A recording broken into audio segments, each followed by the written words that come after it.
Good morning, ladies and gentlemen. Once again, you are tuned in to the Lion's Den, the official source for UCCS Sports. I'm your host, MJ Arjmondi, broadcasting live from the University of Colorado, Colorado Springs, inside the Roar office. And I am joined, as always, by my partner in crime, Martin the Hawkeye Hines. Martin, we're going Hawkeye today. Is that like the comic book character, or is that the Iowa Hawkeye? Well, you take your own rendition to the name, however you want to do. You can play it to your liking, Martin. Okay, I'm going to go with the comic book hero. Okay, so big comic book fan. I don't know. I don't know the reference. Avengers came out. He was the guy with the bow and arrow guy. Hey, if you say so. I just come up with a nickname. You come up with how you use it. Okay. Whatever you want to do. And I'm going with that. All right, well, superhero today. Superhero Hawkeye Hines. How you doing? I'm doing good. How are you? I'm well. How was your weekend, buddy? Well, Thanksgiving. Well, last time we were on was before Thanksgiving. That's right. So had a little turkey. I didn't have family or anything, so my son and I we went to Mimi's Cafe. Oh, you said you were going to do that, and you were just going to lounge around in your boxers, right? That's right. Did they kick you out? Well, they let you stay? Yeah, I just showed up in my boxers, and they served you. They just gave me the food. What happened to no shirt, no shoes, no service? Well, I had boxers and a shirt. Oh, so that was good enough for Mimi's? Yeah. Okay, fair enough. But we watched a little football. Did you? Yeah, we watched the Cowboys blow it. Oh, yeah? And did you watch Ndamukong Suh's low blow? I did not see that. I missed that game, but I heard about it. And I got to say, we were talking before the show about if that's dirty play or not. Because if you look back in the history of the NFL, maybe 20, 30, 40 years ago, that stuff was commonplace. So is he really is he really dirty, or is he just a throwback to an older generation? So that's the excuse of playing dirty? Just, I'm from the old school. I don't know. So it's okay. I'll tell you what, our guest... It's debatable. Maybe our guest later on will comment about that. We'll ask him his thoughts about whether that kind of play is dirty or not. Well, I don't think we see so much of that on the basketball court as we do the football field. We'll ask him when he comes on. See, you never know. Because that is true, even in basketball. And I would say... in a lot of the sports, basketball and football, 20, 30 years ago. A little more physical. Elbows to the face and stuff like that. What happened to no blood, no foul, right? That's right. Yeah, they don't live like that no more. So, anyway, saw that. My Texas Longhorns also did not show up to play and lost to TCU. Well, that's okay, Martin. I'm a Raider fan, and the Raiders haven't shown up all season. Yeah, so I guess they didn't do so well. Well, it seems like from week to week we have the same headline to start off. Broncos are doing well again. Peyton Manning's on fire. Raiders are the Raiders. I think it's a safe bet to say that the Broncos are going to be going to the playoffs. They've got a comfortable lead now. If they blow it now, I don't think so. Yeah. And I think they will do something in the postseason. I think with Peyton Manning at the helm, you're gonna see good things happening. So you watch your Raiders kind of blow it. My Cowboys blew it. The Broncos did well. Ndamukong Suh. What else do we got? Well, they had football last night, if you call it that. Yeah. The Monday night game. Yeah. Pretty atrocious. You know what? The Monday night, and maybe we'll bring this up with our guest later on, too, about Monday night football. Why do you want to talk all this football with the head coach of the basketball team? Because I think he might enjoy talking about something other than basketball. But I will say that I don't think Monday night football is what it used to be. Obviously, it's, back in the day, Monday Night Football was the one football event that you looked forward to all week. Well, I did this week, too, because my fantasy football match came down to the Monday night game. Yeah. I pulled it out. All right. Yeah. Pretty exciting. Speaking of competitive... Black Friday! Yes. Is that where you're going with that? Well, I was competitive shopping. Did you go out there and? I did. I got some good stuff, Martin. What'd you get? I'm really excited. Well, I got a lot of my Christmas shopping done. That was great. Okay. I got a lot of toys. I got some stuff for me. Yeah. Got some stuff for people. Okay. I got some stuff. What about Cyber Monday yesterday? Did you get? Yeah, I did some of that too. I bought some NFL apparel for my sister. She's a big fan, and she never listens to my show, so hopefully she's not today. And what team is she a big fan? Oh, she's a Raider fan too. We're from California, man. Yeah. All right. But you know what else we did this weekend? What was that? Well, we definitely kept up on some UCCS basketball. Yeah. They were away, but the live stats were up and running as always. The men's basketball team was in action in California, went Against down to Cali. Chico and San Fran. State. That's right. And Two tough losses, especially the one against San Francisco State. That was a close one. I think that was much closer than a lot of people anticipated it being. And we were ahead there at halftime. I know, and one of our guests from last week was one of the top scorers for UCCS. Well, both of our guests from last week did really well down there in California. Both Derek White and Darius Partner played phenomenally. And it was very tight towards the end. It was. That must have been a tough loss, I think, for them to take. I agree. They were leading for, I think, most of the game, if I'm not mistaken. I know I was following the updates that you could always find on the UCCS GoMountainLions.com. Right. That's right. Martin, tell them all about it. Well, I just told them. Oh, okay. So, you just did. Yeah. Okay, fair enough. What we also had in action prior to the weekend was the women's basketball team also in action as they played West Texas A&M. And to talk about that here today is going to be head coach of the basketball team, Corey Laster. He's going to join us live in the studio here today as soon as we come back from break. And Martin's got a bunch of crazy questions for the coach, as always. Yeah, leave it up to MJ. He's going to ask these sound questions and the fundamental stuff that you'll find. But I like to throw crazy Talk stuff. about football with the basketball coach. Yeah, exactly. Yeah, whatever. And all kinds of things. I've got a few tricks in my bag for him. So we'll try and shake it up here because, we're here not only to inform, but to entertain. Oh, okay. And that's where you come into play, right? I hope so. At least people can have fun at my expense. Okay. Well, that's fair enough. Yeah, so we'll have him on to talk basketball, maybe football, whatever he feels like he wants to talk about, and then we'll cover more UCCS sports. Of course, we're starting the basketball season. We'll preview some of the it's underway games. For men and women. They have big games. Yeah, conference play. That's right. Conference season. Home, so we want to get a lot of the listeners. We want a lot of fans to come. The and watch. Millions of listening Lions. Support the UCCS teams. That's right. Come out. All of you millions come to the Gallagher Event Center. Yeah. You'll pack it. Pack the house. I think they will be entertained. Well, it only fits 1,200, so if we get 1 million, it's going to be pretty hectic. Yeah. Could be good, though. All right, well, when we come back, head coach Corey Laster live in the studio. Stay tuned. Yeah. For those of you that want to know what we're all about, it's like this, y'all. This is 10% luck, 20% skill, 15% concentrated power of will, 5% pleasure, 50% pain, 100% reason to remember the name. He doesn't need his name up in lights, he just wants to be heard, whether it's the beat of the mic. He feels so unlike everybody else, alone, in spite of the fact that some people still think that they know him, but no, he knows the code. It's not about the salary, it's all about reality and making some noise, making a story, making sure his click stays up. That means when he puts it down, Tox picking it up. Let's go.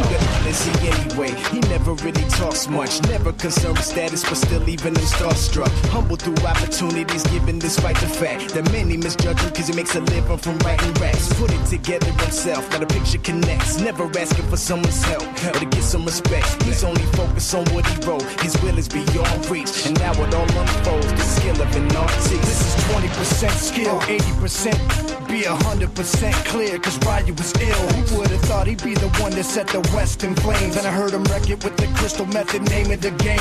Came back, dropped Megadeth, took him to church. I like Bleach, man. Ryu had the stupidest verse, let's do this the truth. Now everybody giving them guest spots and stocks through the roof. I heard him with that stock. This is 10% luck, 20% skill, 15% concentrated power of will, 5% pleasure, 50% pain, and 100% reason to remember the name. They call him Ryu, he's sick and he's spitting fire. And Mike got him out the dryer, he's hot. Found him in Fort Minor with top, but a fucking nihilist porcupine. He's the type women wanna be within. Rappers hope he gets 8 years in the making, patiently waiting to blow. Now the record with your notice taking over the globe. He's got a partner in is equally dope. You won't believe the kind of that comes out of this kid's throat.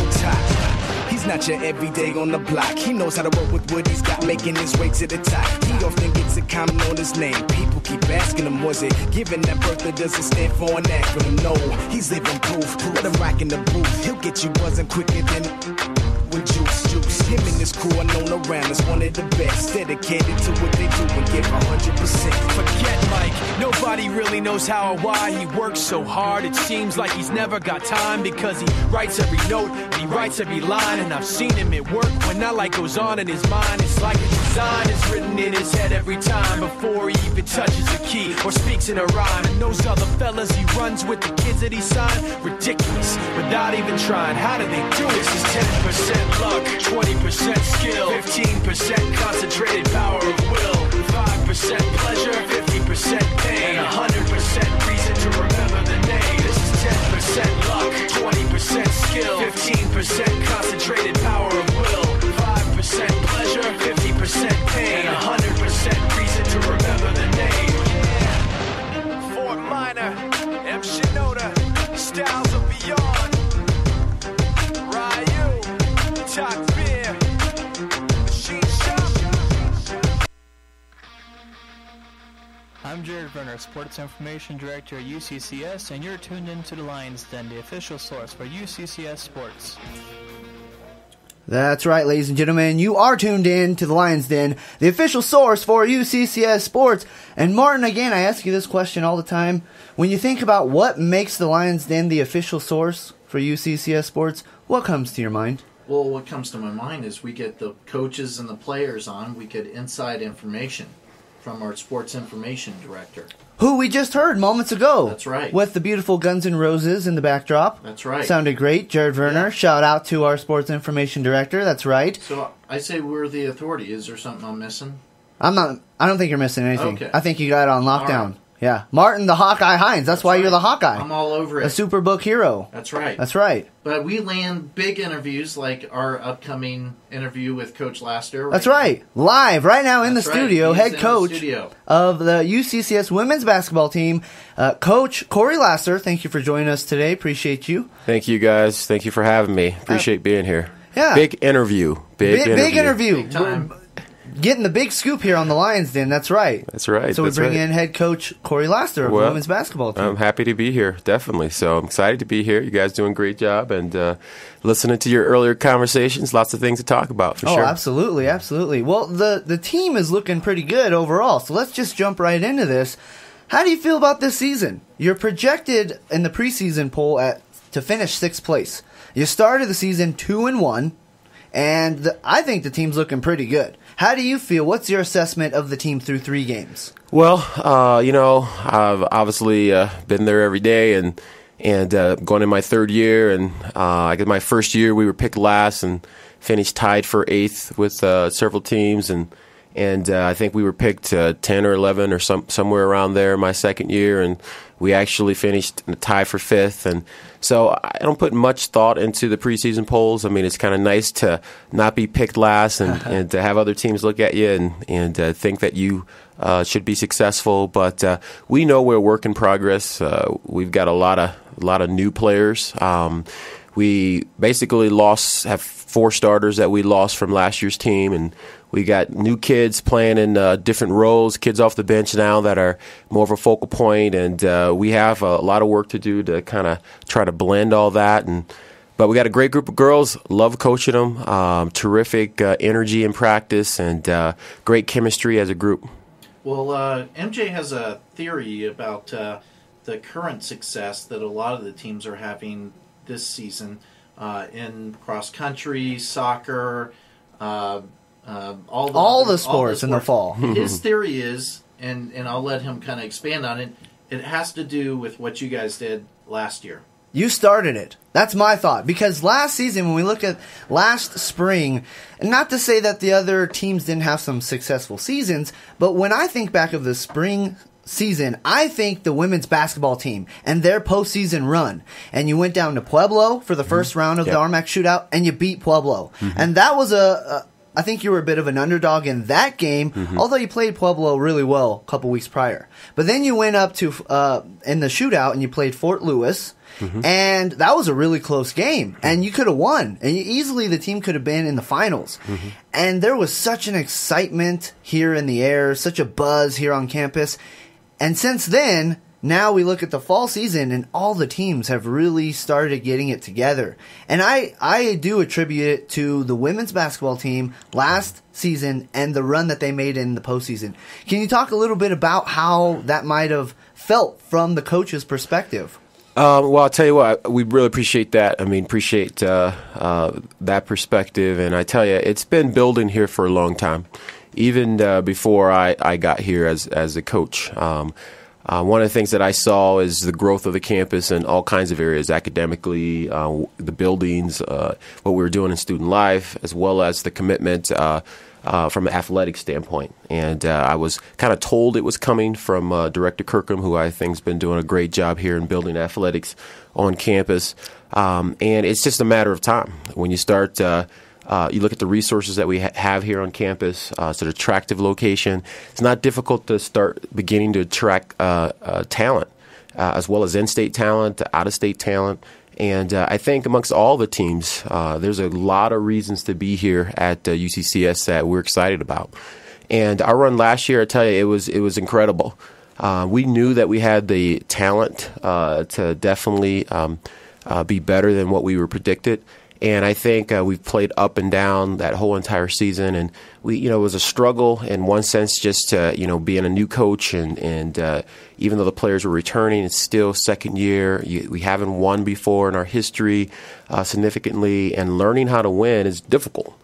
That's a hard thing, and all the lifts and all the shooting, all the long practices. It's a lot of time, and it doesn't start in one particular situation. You got to stay real consistent at what you do. I thought our girls did that, and we fortunately we knew we had the talent, and we gained that confidence at the end. And I thought our conditioning and I thought what we went through over the course of the season really prepared us to make a good run. And we were confident going down to Pueblo, and we were confident against the Fort Lewis team that even though we lost them in the playoffs, we had beat them just 2 weeks earlier. And I think all those things helped to give us a lot of fuel to the fire, and everything came together for us, and we were real excited with what happened last year. I'm just curious, do some of the players that have been retained from last year, do you think that really will help them going into this season?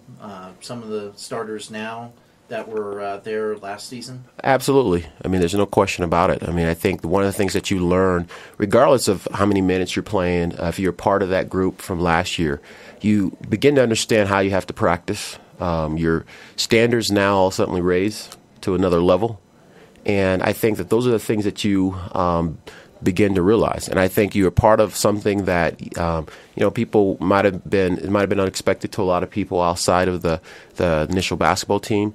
But I think that, that group of girls really believed in themselves and knew that they had it in them. And, we've got some experienced players like Jerry Pickle and Lauren Wolfanger who were a big part of that, what happened. And Lauren's, been here for 4 years at UCCS, and she's definitely driven this year. And she's trying to do her part in helping the young players, new players, understand what we are trying to do and what's expected of them. So, that carryover hopefully will continue, and we have something to build on.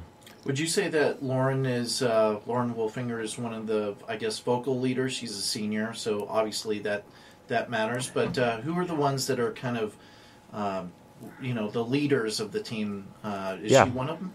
Yeah, absolutely. I mean, if you know Lauren, she's vocal. That's the first thing about Wolf. She's definitely very, very vocal. But she's been a tremendous leader for us for a long time here.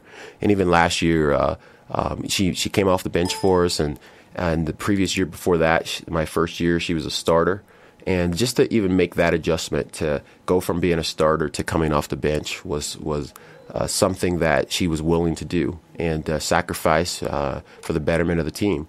And she's been an outspoken leader for a long time for us, and every day very vocal in practice, fires the girls up, still confident in them, lets them know what's expected of them, holds them accountable in so many areas. And so she's been tremendous for me to have as a senior, as well as her and Jerry Pickle. Jerry's been another one. She's even as a sophomore, she was outspoken and definitely confident in practice. Any individual team meetings or gatherings, Jerry didn't hesitate to speak up, and so she's as well been there. And we've had some others, people like Hannah Kingsbury, who's a transfer, who hasn't played a whole lot for us, but been really consistent last year, this year. Played at Western State, and now she's playing for us this year. Eligible to play. So she has been tremendous as well. Inviting girls over, meeting one-on-one. And then we have 2 injured players. Sammy Gentile's been a big part of our program, was a starter as a freshman. She will be out this year for us, but even in her role in practice every day, trying to rehab, her and Lauren Neer, they've been very vocal and been involved with all the new players and young players.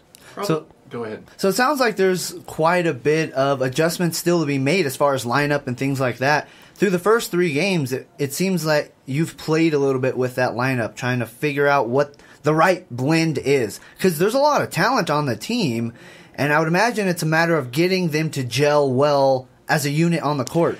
Yeah, that's a process. I mean, you look, we were talking about the NFL earlier, and you look at the Jets. I think the Jets are one of the most talented teams in the NFL, and yet there's other parts that you have to figure out, and they haven't played that well. Philadelphia's another team, we talked about, just referring to the NFL.